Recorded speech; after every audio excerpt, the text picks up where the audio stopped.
Welcome back to the podcast. This is the third podcast, and this is the before Week 8 podcast. We have some changings in best offenses and defenses, changing in power rankings, changing a lot in the playoff picture, and a little change in the MVP race for you. So let's get that started with how last week went. We started it off with the Thursday night primetime game, and in that game, there was a pretty good matchup, I would say, between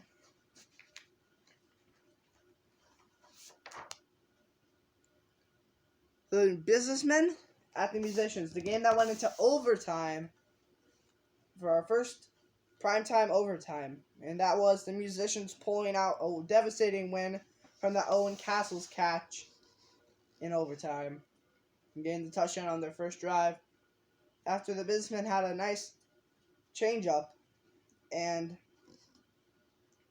but the Businessmen go 0-7 because the Musicians had that win and they go 5-2. Then there was the Wave at Enforcers. The Enforcers won this one, going 3-4 now over the Wave. Played good game. Then the Natives at Earthquake, the biggest game of the week in my opinion. The Natives lose. The undefeated Natives lose to used to be undefeated Natives lose to the Earthquake, and that was big for the Earthquake. And the Natives only scored barely any points against the Earthquake too. And the Wind at Power, a pretty good close matchup. It was the Power pulling out the win in the end. And then the Fishers at Bats. The Bats now win their second game of the season, and the Fishers just couldn't handle them, and the Bats go 2-5 now.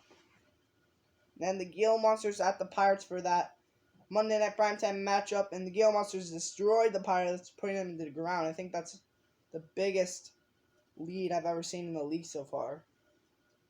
And that was the schedule for Week 7. As you can see in the pictures right now, that's the Gila Monsters shutout game, almost shutout game against the Pirates. Then we get into the power rankings. As some pictures will put you on that one. Power rankings. For number 12 is the 0-7 New York Businessmen. 11 is the Miami Wave, 1-6. You're the 1-6 team, the Cleveland Pirates. 9th, the only 2-5 in the league, is the Charlotte Bats. 8th is the Houston Enforcers at 3-4. 7th is the Minneapolis Fishers at 3-4. 6th is the Phoenix Gila Monsters at 5-2. 5th is the New Orleans Musicians at 5-2. 4th is Kansas City Wind at 5-2. And 3rd is Detroit Power at 5-2.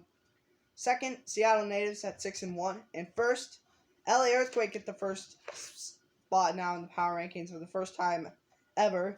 And they're at 6-1 at the LA in the number 1 spot. Now let me go on my thoughts on each of these teams. The New York Businessmen. Oh, New York, Carl Carroll's New York. Yeah, this is a decent team. I mean, their season says otherwise, but they just need some kind of stepping stone to get them there, because they took New Orleans, the 5th spot in the power rankings, New Orleans, to overtime, and they had a pretty good game against Seattle Natives until they choked it. They've had close games, they just can't win. So if they can get that piece, which I think they can do next season in free agency or something, then they could be a good team. Or the draft, because free agency, there's no players wanting to be released, so yeah. 11th, Miami Wave. Miami, I don't know. They have a good receiving core and a good quarterback. He just isn't used much, they have I think they had the least passing yards in the league, which is really surprising because they have 2 of the best receivers, I think, and a pretty good quarterback in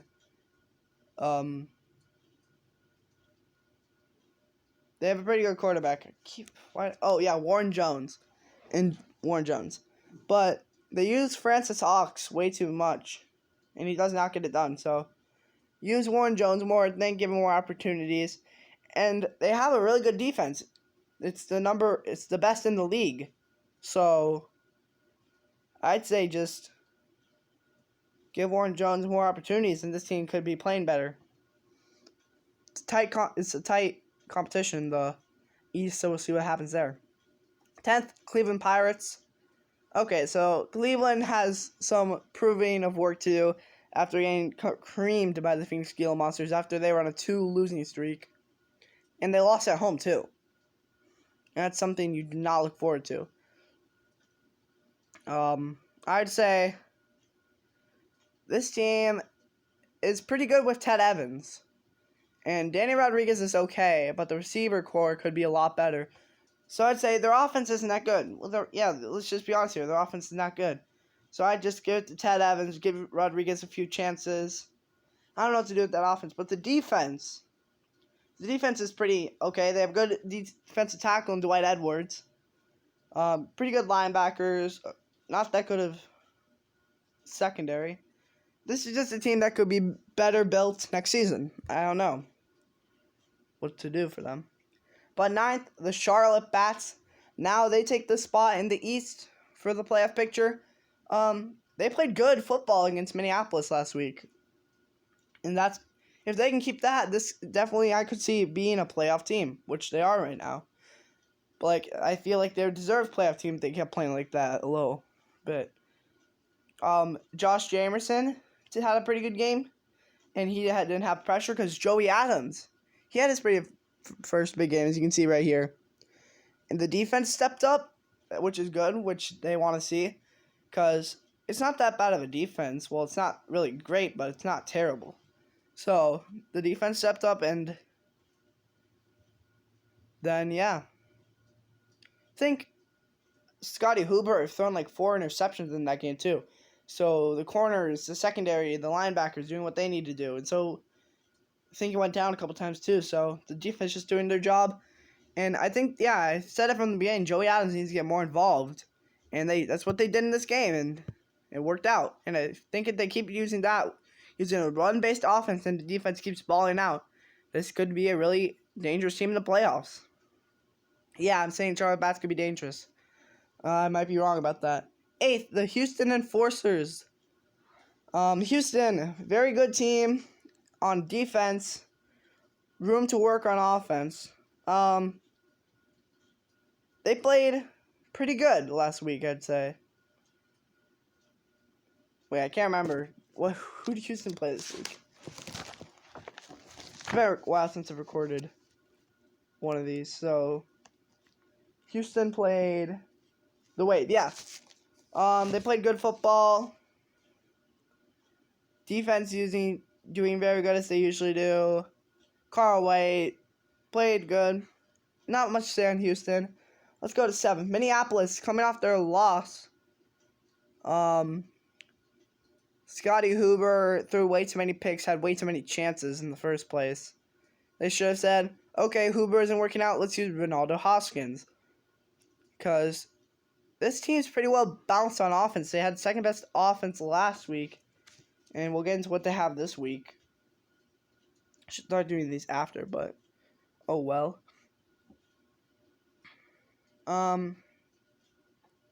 But offense is good. I think they should use Ronaldo Hoskins a little more because the quarterback is okay. Still has the second most passing yards, though. But the overall is really bad, which doesn't make sense, though. But anyway, And then the defense, pretty good, I would say. What is the defense right now? Their defense coming into this week is... My bad. Their defense is 11th in the league, which I don't know why, because, they have players like Gerald Aguilar and Taylor Lopez. But, I guess they're not enough to carry the team. But, keep a high-scoring offense and they could go into the playoffs because right now they're second in the hunt. So we'll see what happens there. 6, the Phoenix Gila Monsters, after absolutely destroying the Cleveland Pirates and breaking that losing streak, hoping to make the losing streak better, as they're in the hunt too, but the first in the hunt. As the big game didn't put them in the playoff picture, but they're dang close. Barely losing out to the Musicians. But keep balling like that, they're going to be on there in no time. Brian Tetz threw 5 touchdown passes in that game. So if they keep doing that, and then Frank Jog and Julio Jokes being the really good back duo they are, this offense is going to be unbelievable. No defense can stop them, I would think. And they're probably going to go all the way if that offense can be that good every game. And then the defense, they showed up, only allowing 3 points the entire game. And that's just unbelievable to think about. The linebackers, secondary, defensive line all stepped up. Phoenix is just great. 5th, New Orleans. The Musicians, a little risky. They're going into overtime with New York, but they keep ahead of the Gila Monsters. Good offense. The receiver core is probably the worst in the league, though. Overall wise, I don't know about actually wise, but such guys delivers. He threw his actual first interception this week to Ronaldo Smith. But Owen Castles, as you saw, definitely in overtime, he's the man. I think it's a pretty good offense, and stats show that I'm right on that. And then the defense, still really good in the league. Defensive line has Vince Payton. Linebacker core has I'm forgetting someone, and I'm very mad that I am, but and then secondary has Sean Flores and Samuel Perez, the 299 overall safeties. So good team on defense and offense. That's what I have to say about New Orleans. They just need to play better. Don't know what happened last week. Maybe New York's finally stepping up. 4th is the Kansas City Wind, losing to Detroit Power. That kind of hurt them. And now they fell in the playoff picture out of that bye to the 3rd seed. And now the Kansas City Wind, I think it's a run-based team.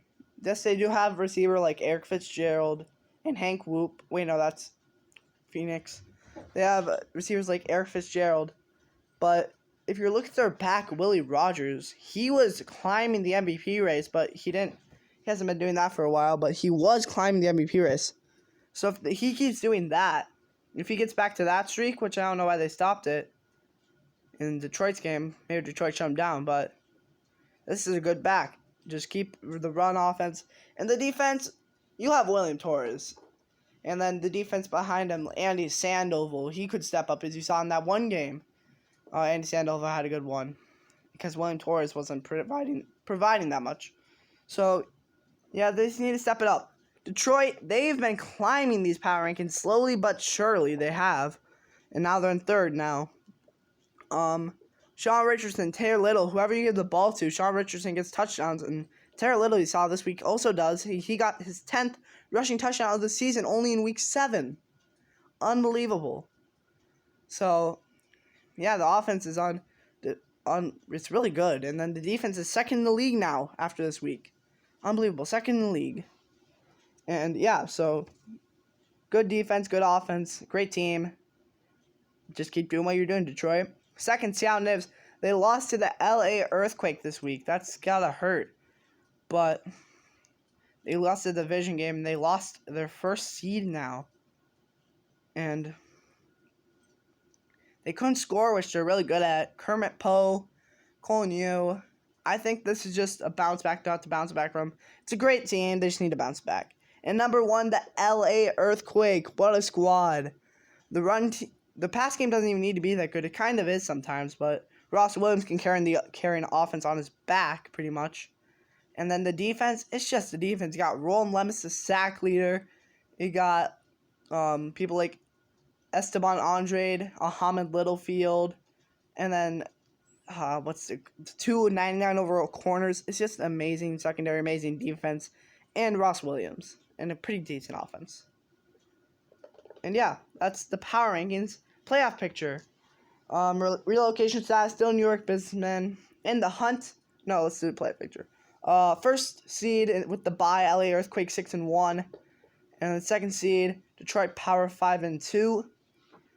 Third, Kansas City Wind 5-2. Fourth, Charlotte Bats 2-5. Fifth seed Seattle Natives dropping to the fifth seed with 6-1, and six is the 5-2 New Orleans Musicians. In the hunt, the Phoenix Gale Monsters 5-2, barely behind the New Orleans Musicians team, and the 3-4 Minneapolis Fishers clinching out the spot over the Houston Enforcers right now. They need to get themselves back in the game if they even can be considered in the hunt right now. So that is that, and now we go to the quarterback tops. Quarterback tops completions. Brian Tepps with 165, still ruling that status. Attempts, Carl Carrolls comes now with 230 over Carl White's. Yards, Kermit Poe still leads with 1,935, almost at a 2,000 mark. Touchdowns, Sean Richardson now with 17. And interceptions, Carl White still with 8. Do another one this week. Halfback tops, attempts, Tara Little 163. Yards, Tara Little 1,035, over 1,000 now. Touchdowns, Tara Little also gained his 10th touchdown mark in this game. Fumbles, still a lot of them tied at 1. And broken tackles, Tara Little still ahead of this one with 37. As he's dominating the halfback tops. Wide receivers and tight end tops. Receptions, Chet Wood, tight end from Phoenix Gale Monsters with 44. Yards, Jesse Flowers, still had that really big 200-yard game from New Orleans, keeping him afloat with 543. And touchdowns, Sheldon Romero with 6. Yeah, no touchdowns were scored by him this week, but he still holds the record, so that's okay. Defensive tops. Solo tackles, Dan Marino from the Miami Wave at 46. Assist, Ronaldo Smith from the New York Businessmen at 31. Tackles for a loss, William Torres had a lot this week. Now he has 18. Sacks, Roland Lemus 14.5. Didn't get one this week, but in that big win they got to put themselves at the 1. But he's still the leader, obviously. And turnovers, Ronaldo Smith gained 3 this week, and now he's at 6. What a player. Too sad his team hasn't got a win yet. Now we go to the offenses. I'll tell you the top 6 in each thing, and then I'll tell you the offense. And offensive yards, the Kansas City Wind is 6th. Houston Enforcers are 5th. Phoenix Gale Monsters are 4th. New Orleans Musicians are 3rd. Second is the Minneapolis Fishers, and first is the Seattle Natives. Receptions, Musicians are at 6th. Detroit Power is at 5th. Seattle Natives are at 4th. Houston Enforcers at 3rd, surprisingly. Minneapolis Fishers at 2nd, and Phoenix Gale Monsters at 1st. Halfback yards, 6th Seattle Natives, 5th New Orleans Musicians, 4th Phoenix Gale Monsters, 3rd Kansas City Wind, 2nd LA Earthquake, and 1st Detroit Power.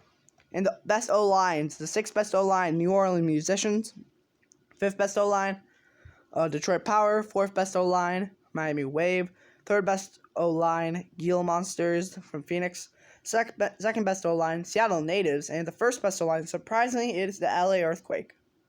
Now let's go to offense. The 12th best offense, so the worst offense in the league, is the Cleveland Pirates. That could have been thought of probably. 11th best offense, New York Businessmen. 10th best offense, Miami Wave. 9th best offense, Charlotte Bats. 8th best offense, Houston Enforcers. 7th best offense, Kansas City Wind. 6th best offense, LA Earthquake. 5th best offense, New Orleans Musicians. 4th best offense, Minneapolis Fishers. 3rd best offense, Detroit Power, which is a little surprising to be honest, but seeing the other two, I get it. 2nd best offense, Seattle Natives, and the 1st best offense, you can already guess it from that game last week, is the Phoenix Gale Monsters. Now we go to the defense. It's a lot, I know.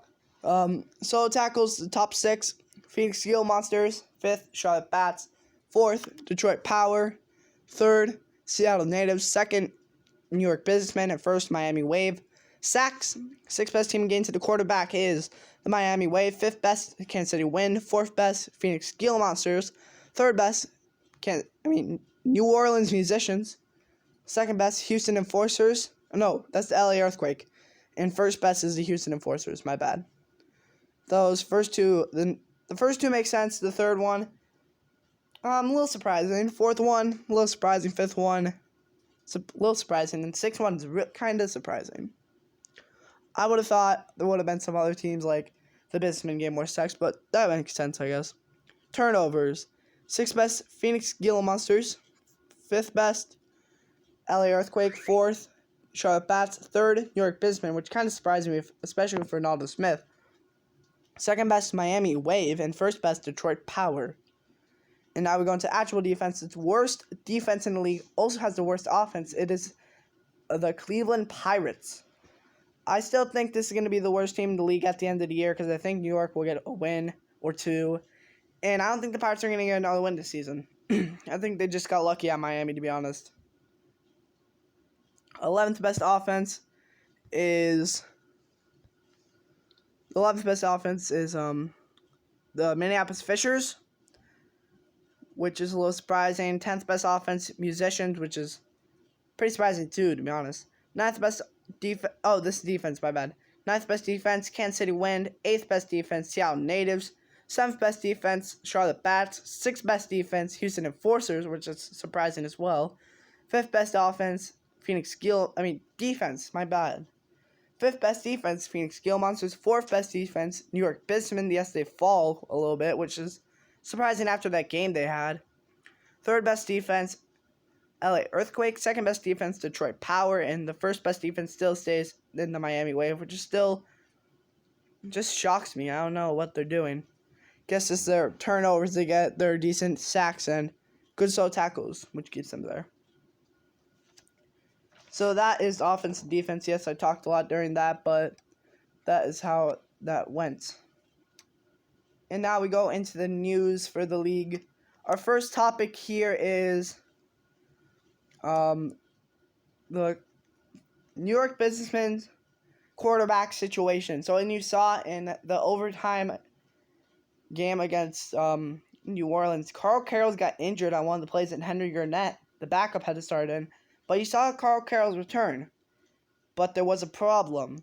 At the last play, in that, in the thing, Carl Carroll stepped in, yes, but he got hurt. He was hurt after the game.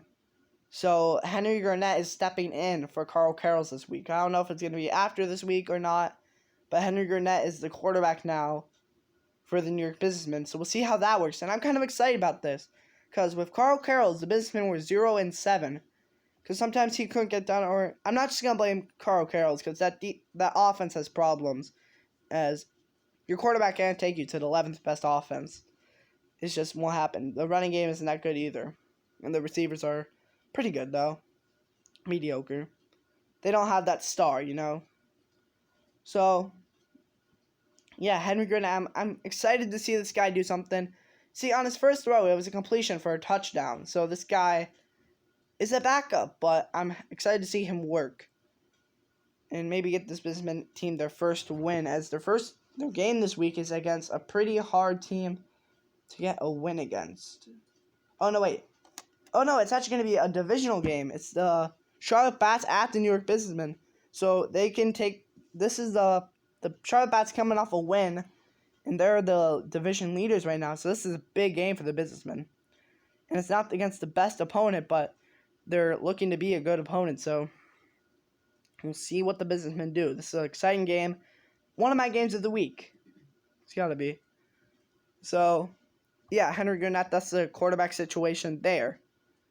Then other news, out of the second topic out of 3 tonight, where you talk about the Phoenix Gila Monsters snapping their losing streak. Yes, they did against the Cleveland Pirates at home. The Cleveland Pirates aren't that good of a team, but now we talk about the Phoenix Gila Monsters. They're 5-2, only 2 losses on the season, and they're gonna play some more teams. So, I think this team has what it takes to go all the way to the championship and win it all. Yes, I know. The offense is first now in the league, taking over the native spot. And the defense, they are 5th. And that's a top half defense. And the Natives are the second best offense and the 8th best defense. So they have a better defense than the Seattle Natives. But then you point out the Earthquake only had the 6th best offense. And if the if the Gila Monsters had the 5th best defense, that therefore goes up against the Earthquake, and that shuts down their offense. And then it's only the defense against the 1st best offense. So if you put those two in a championship together, I'd pick the Gila Monsters. I think this team has what it takes to go all the way and win it. Yeah, I know they just had 2 losing streaks in a row, and 2 losses in a row, and it didn't look good. But I think they snapped out of that. Brian Tep showed he can be the guy to carry the offense when Frank Jogging or Julio Jokes can't. And the defense showed up. So yeah, I see them going 10-2, 9-3 at worst. And the final topic is the Charlotte Bats. And hold on.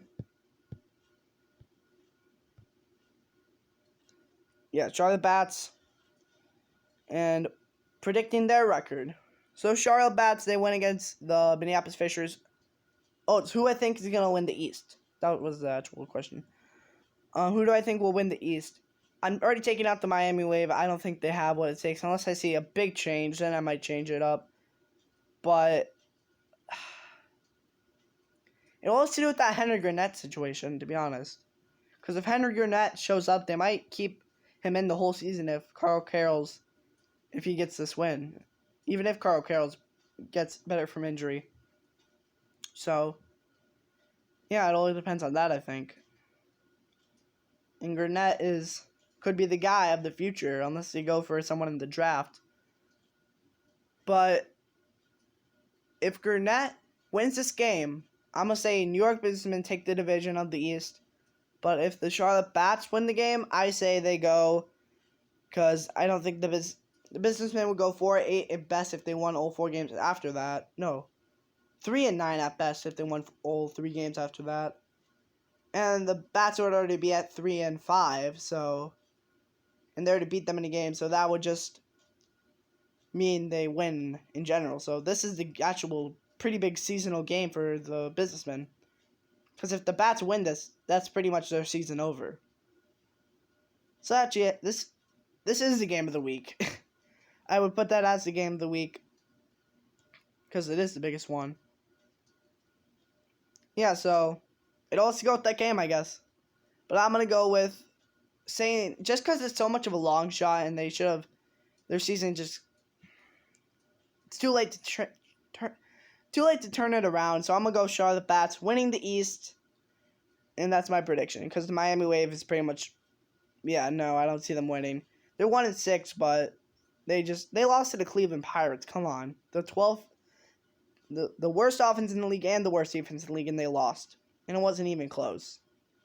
So that wraps up this podcast. And I'll see you all in Week 8. Oh, no, I have to go against the Week 8 schedule. Thursday night prime time, Enforcers at Fishers. And then you go to your Sunday games at 1 p.m. You have the Detroit Power at the Phoenix Gila Monsters.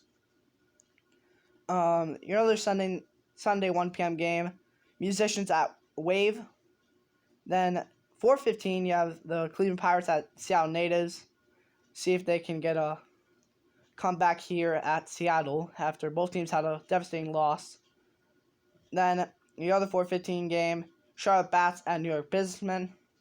Then that Monday night primetime game is the LA Earthquake, who is the best in the league now, I can say, against the Kansas City Wind. So, we'll see you at the Thursday night primetime game against the Houston Enforcers at 3-4, at the Minneapolis Fishers at 3-4. So the 3-4 teams go out, and that should be a big one too. But I'll see you then at Thursday.